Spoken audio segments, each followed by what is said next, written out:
A dull knife is the most dangerous tool in the kitchen because it is more or less unpredictable and you end up sliding off of things instead of actually cutting them.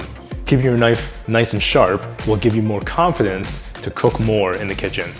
Having a good quality cutting board is not only much better for your knives, but it just looks beautiful in your kitchen. If you have a wooden cutting board, be sure to dry it immediately after washing. This will help prevent the water from slowly warping your cutting board.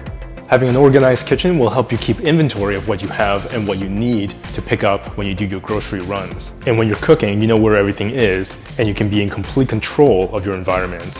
Similar to driving a car, the more you do it, the more natural it becomes. You know exactly where the wheel is, what it does, the stick, music, GPS.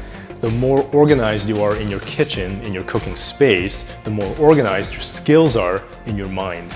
Just like anything else, your kitchen needs some TLC as well, and it'll help boost your motivation to spend more time in the kitchen. I try to never get into a habit of leaving dirty dishes in the sink because the next time I want to go to cook, I don't want to have to worry about clearing my station. Take the time to keep your kitchen clean and you'll cook with a lot more pride.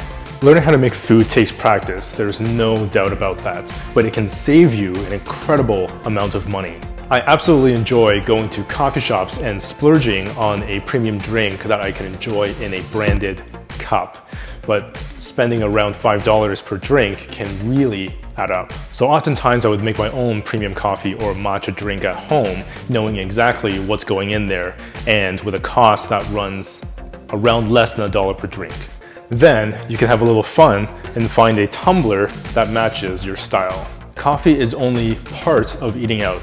If you're dining at a modest restaurant, say downtown Toronto, you get a drink, appetizer, and an entree, you're easily running at $50 to $60 per person or well over $100 for 2 people. Lastly, cooking is an art, and an art form cannot be achieved without practice, success, and failures. The more you're in the kitchen, the more creative you'll become.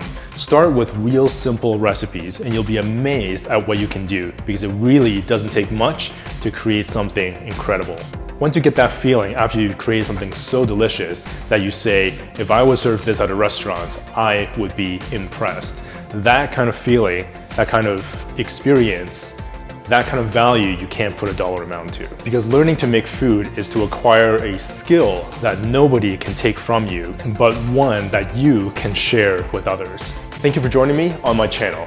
If you're interested in my vegan ramen cookbook project on Kickstarter, you can click the link here. Remember to subscribe, hit that notification bell, and I'll see you in the next episode.